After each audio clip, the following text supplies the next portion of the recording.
Hello dear student, welcome to the Divyanshu classes. जो हमारी आज की क्लास होने वाली है ये होने वाली है chapter 1 matter in our surroundings. ये आपका क्लास 9 का फर्स्ट चैप्टर है और इस पे हम लोग आज स्टडी करने वाले हैं। तो आइए शुरू करते हैं अपने चैप्टर को। देखिए, इस चैप्टर पे जो बात करी गई है वो बात सबसे पहले करी गई है मैटर के बारे में। तो एक्चुअली मैटर होते क्या हैं? तो देखिए, मैटर को समझने के लिए हम बहुत आसानी के साथ कह सकते हैं कि the substance which has mass and occupies space, यानी कोई भी ऐसा सब्सटेंस जो कि क्या करता है, जिसमें वेट होता है और वो कुछ ना कुछ स्पेस को क्या करता है, कवर करता है। जैसे कि अगर आपके सामने एक बुक होगी तो आप उस बुक को देखेंगे तो उस बुक का एक पर्टिकुलर वेट होगा और उसको कहीं पर भी रखते तो वो कुछ ना कुछ स्पेस कवर कर रही है। अगर उसको एक खाली रूम पे भी रख देते तो वो अपने उस रूम पे क्या करती है, अपना कुछ ना कुछ स्पेस कवर कर लेती है। और जो सेकंड थिंग है मैटर के बारे में वो ये है कि it is made up of small particles. और ये मैटर बने किससे होते हैं? बहुत ही स्मॉल पार्टिकल से बने होते हैं, जिनको हम लोग एटम्स, मॉलिक्यूल्स इस तरीके से भी कह सकते हैं। तो ये जो स्मॉल पार्टिकल हैं इनके बारे में हम लोग आगे स्टडी करेंगे, बट अभी सिर्फ समझने के लिए हम लोग इतना कह लेते हैं कि जो भी मैटर होता है वो किसी न किसी स्मॉल पार्टिकल से या मॉलिक्यूल से बना होता है। ठीक है, तो चलिए आते हैं अपने नेक्स्ट उसमें। तो जो हमारा नेक्स्ट है वो ये है कि जो हमारे अर्ली इंडियन फिलोसफर थे उन्होंने मैटर की क्वालिटीज़ को क्या किया था, डिफ़ाइन करने के लिए उसको पंच तत्व नाम से दिया था। ऐसा नहीं था कि वो गलत थे, उन्होंने जिस चीज़ से या अपनी जो समझ से ऑब्ज़र्व किया था उसके अकॉर्डिंग उन्होंने क्या किया था कि उसको क्लासीफाई कर दिया था 5 टाइप्स ऑफ एलिमेंट्स में। तो उन्होंने ये बताया था कि जो भी हमारे मैटर्स होते हैं वो एक्चुअली क्या होते हैं, 5 टाइप्स के आपके एलिमेंट्स में वो डिवाइड होते हैं, जिनको उन्होंने पंचतत्व के नाम से किया था। अब ये पंचतत्व थे कौन कौन से? तो उन्होंने बताया था ये थे आपके air, earth, fire, sky and water. तो जो इंडियन फिलोसफर थे, जो बहुत पहले एशियन साइंस में जो थे, उन्होंने यही बताया था कि जितनी भी लिविंग थिंग्स या नॉन लिविंग थिंग्स हैं उनका जो बेसिक कंपोनेंट है वो क्या है, ये 5 एलिमेंट है। ठीक है, और इन्हीं 5 एलिमेंट्स को उन्होंने नाम क्या दिया था, पंच तत्व। ठीक, बट मॉडर्न डे साइंटिस्ट क्या करते थे कि उन्होंने जो क्लासीफाई किया है मैटर को, तो सिर्फ 2 क्वालिटीज़ पे, 2 कैटेगरीज़ के अकॉर्डिंग उनको सिर्फ क्लासीफाई किया है। तो पहला उन्होंने रखा फिजिकल प्रॉपर्टीज़ और सेकंड को रखा उन्होंने क्या, केमिकल नेचर।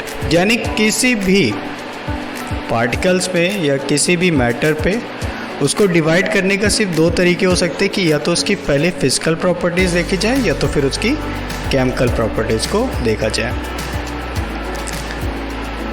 अब जो पहला मैटर था फिजिकल नेचर ऑफ मैटर, यानी कि कैसे हम फिजिकल नेचर देखेंगे मैटर का। तो यहाँ पर देखिएगा, सबसे पहले स्लाइड में दिया गया है कि matter is made up of small particles. ठीक है, कि जितने भी मैटर होते हैं वो क्या होते हैं, स्मॉल पार्टिकल से बने होते हैं।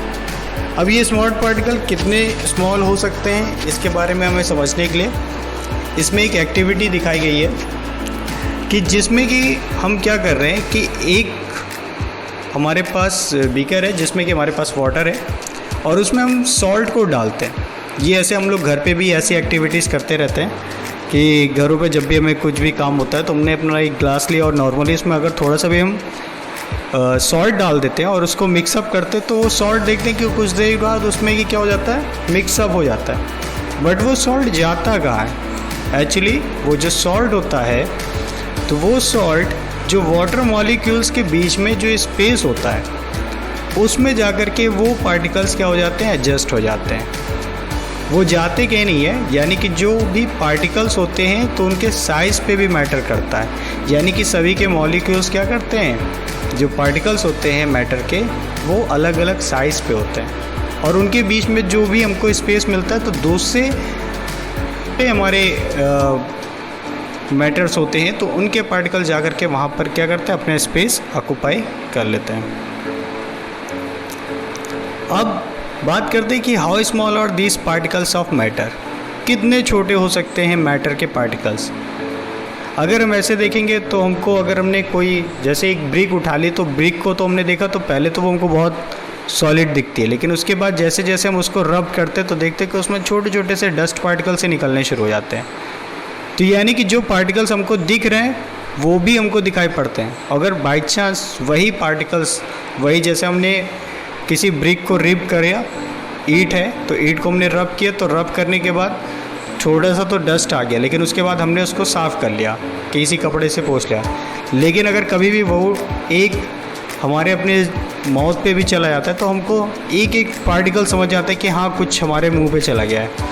तो ऐसे पार्टिकल्स भी हो सकते हैं, यानी कि बहुत छोटे भी हो सकते हैं जो हमको दिखाई भी नहीं पड़े।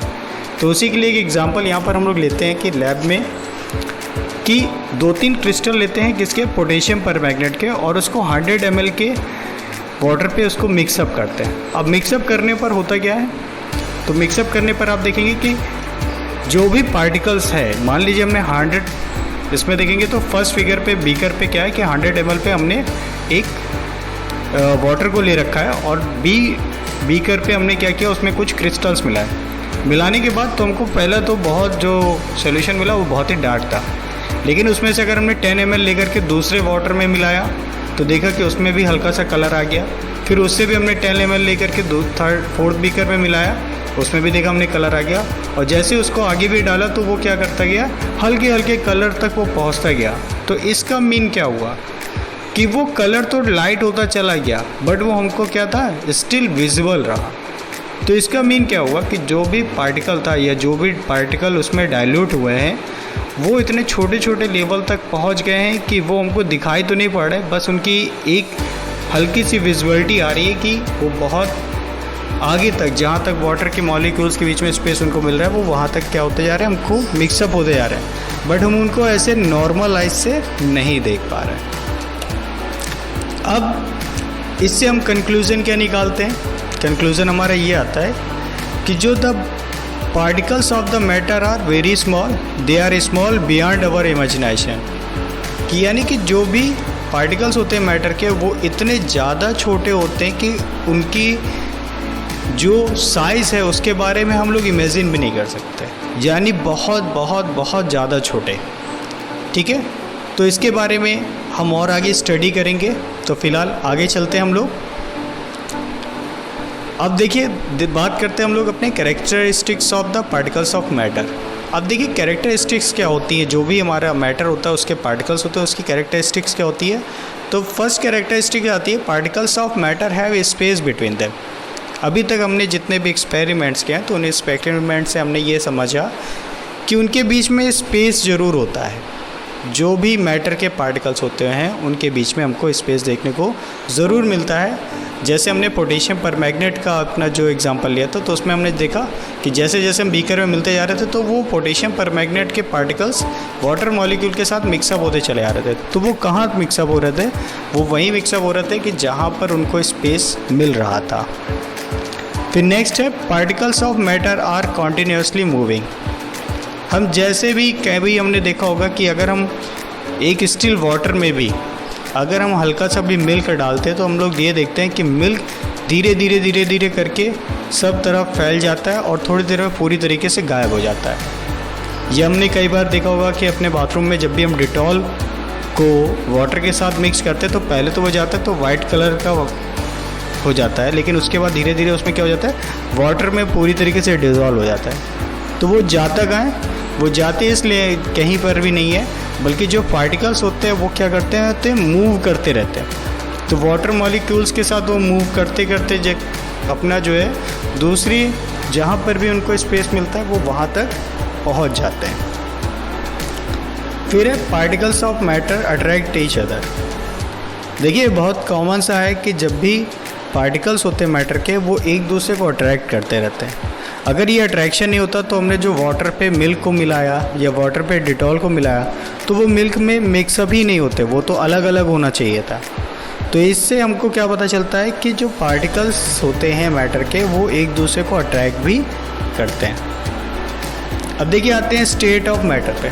We can see that matter around us exist in 3 different state, solid, liquid, gas. ठीक है, जो भी हम अपने अगल बगल के जितने भी मैटर हम देखते हैं तो वो क्या होते हैं, हमको 3 स्टेट के दिखाई पड़ते हैं। पहला स्टेट है हमारा सॉलिड, सेकेंड है लिक्विड और थर्ड है हमारा गैस। तो इनके बीच का जो वेरिएशन होता है, तो वेरिएशन हम कैसे काउंट करते हैं, मैटर को इनको अलग अलग किस कैटेगरी में बांटा गया है। तो देखिए इनके बीच के जो पार्टिकल्स हैं, तो उनके जो पार्टिकल्स की कैरेक्टरिस्टिक्स है उसको बेस बना करके यहाँ पर इनको अलग किया गया है। अगर आप सॉलिड को देखेंगे तो सॉलिड में देखिए तो ए बीकर में जो मॉलिक्यूल हैं, जो पार्टिकल्स हैं, वो एक दूसरे के साथ बहुत ही अच्छे के साथ बॉन्ड है। लिक्विड में देखेंगे तो बॉन्ड तो है लेकिन वो किसी पर्टिकुलर फिक्स शेप में नहीं है, और गैस में कोई भी पार्टिकल एक दूसरे के साथ अटैच नहीं हो रखा है। तो ऐसे बहुत सारे हैं। तो फर्स्ट स्टेट पे अगर हम बात करते हैं जैसे सॉलिड स्टेट, तो सॉलिड स्टेट में हमारी कौन कौन सी क्वालिटीज़ होती हैं। जैसे हम लोग अपने क्लासरूम पे देखते हैं तो जो डेली लाइफ में देखते हैं कि टेबल है, चेयर है, बुक्स है, तो ये सारी क्या है, इनका देखेंगे तो ये सारी क्या है, हम इनको बोलते हैं कि ये सॉलिड स्टेट पे, यानी कि अगर इनको हम टच कर सकते हैं, टेंजिबल भी होती हैं। टच करने पर जैसे हम फील क्या करते हैं, तो हम ऑब्जर्व करते हैं कि देखिए जो सॉलिड है वह डेफिनेट शेप, उनकी क्या होती है, प्रॉपर डेफिनेट शेप भी होती है। Distinct boundaries are fixed and fixed volume, उनका जो वैल्यूम होता है और या उनकी जो बाउंड्रीज होती है वो भी क्या होती है, फिक्स होती हैं। और किसी भी सॉलिड को हम दबा नहीं सकते, उसको अगर हम दबाएंगे तो वो वैसी की वैसी ही रहेगी। और जो नेक्स्ट पॉइंट है, solid have a tendency to maintain their shape when subjected to outside force. जब भी हम सॉलिड के साथ ये भी देखते हैं कि अगर हम उसको बाहर से कोई भी फोर्स देते हैं तो वो अपना शेप क्या रहती है, मेंटेन रखती है। और इसी तरीके से थर्ड पॉइंट हमारा, सॉलिड में break under force but it is difficult to change their shape, so they are rigid. अब देखिए जो उन पर कोई भी फोर्स देते हैं तो वो फोर्स देने पर क्या होता है, वो अपना शेप चेंज करती हैं, तो वो चेंज तो जल्दी नहीं करती हैं बल्कि खुद में ही टूट जाती हैं। जैसे हमने एक ब्रिक लें, अगर ब्रिक को हम एक्सटर्नल फोर्स देते हैं तो फोर्स देने पर क्या होता है कि वो ब्रिक टूट जाएगी लेकिन वो अपना शेप को चेंज नहीं करेगी। ठीक है, अब इसी तरीके से हम देख लेते हैं अपने लिक्विड स्टेट को। तो लिक्विड स्टेट में हमने अपने घरों पर देखा होगा, वाटर देखा, लैमिनेट देखा, ऑयल देखा। तो इन सब की हम क्वालिटीज़ को देखते हैं तो क्या देखते हैं कि अगर इनका जो कोई भी फिक्स शेप नहीं होता बट उनका एक फ़िक्स वैल्यूम होता है, यानी कि अगर हमारे पास 1 लीटर वाटर है, 1 लीटर वाटर है, तो अगर हम उसको एक मग में डाल देंगे तो वो मग के शेप में चला जाएगा। अगर उसको एक बॉटल में डाल देंगे तो बॉटल के शेप में चला जाएगा। तो यानी कि उसका शेप तो फिक्स नहीं होगा लेकिन उसकी जो क्वांटिटी होगी वो 1 लीटर की 1 लीटर ही मेंटेन रहेगी। फिर नेक्स्ट पॉइंट है, the they take up the shape of the containers in which they are kept. Liquid की सबसे बड़ी क्वालिटी यही होती है कि उनको अगर हम कहीं पर भी रखते हैं तो वो अपना शेप को क्या करते हैं, वैसे ही मेंटेन करके रखते हैं। इनके बीच में ज़्यादा डिफरेंस देखने को हमको नहीं मिलता। Liquids flow and change shape, so they are not rigid but can be called fluid. अगर लिक्विड की जो सबसे बड़ी क्वालिटी क्या होती है कि वो फ्लो करते हैं, यानी वो बहने की क्वालिटी रखते हैं और अपने शेप को चेंज कर सकते हैं। So they are not rigid but they can be called fluid. अब नेक्स्ट पे हम देखते हैं अपनी गैसेस स्टेट के बारे में। तो हमने अपने घरों के आसपास स्मोक देखा होगा, बैलून देखा होगा, स्टीम देखी होगी। तो इन सब की क्वालिटीज़ क्या होती हैं कि ये जो गैसेस होती हैं वो क्या होती हैं, कंप्रेसेबल होती है compare to the solid and liquid. क्यों? क्योंकि इनके जो वाटर पार्टिकल्स होते हैं वो क्या होते हैं, फ्री होते हैं। और सेकेंड पॉइंट है, in the gases state the particles move about randomly at high speed. और जो इनके पार्टिकल्स होते हैं वो बहुत ही तेज़ी के साथ इधर उधर मूव हो रहे हैं, जिसकी वजह से प्रॉब्लम क्या होती है कि जो इनकी स्पीड होती है वो बहुत ही ज़्यादा हाई हो जाती है। तो फिलहाल अब ये जो हमारी लास्ट में है, तो अगर आप देखेंगे तो इन सॉलिड, लिक्विड और गैस इनके पार्टिकल स्ट्रक्चर को हम बहुत अच्छे से देख सकते हैं। जैसे सॉलिड का सेक्शन ए पे देखेंगे तो आप देखेंगे कि इनके जो डिज़ाइन है, जो पार्टिकल का सेटअप है वो बहुत ही क्या है, कंजेस्टेड है। लिक्विड में उनके बीच में हम स्पेस ज़्यादा दे सकते हैं, उनके पार्टिकल्स के जो बीच में स्पेस है हम उसको ज़रूर दे सकते हैं। और वहीं गैस पे अगर हम बात करते हैं तो देख सकते हैं सी नंबर पे कि उनके बीच के पार्टिकल्स में जो स्पेस है वो बहुत ही ज़्यादा है। अब आज की वीडियो के लिए फ़िलहाल बस इतना ही था। आने वाली वीडियोज़ को भी ज़रूर देखिएगा। Okay, thank you.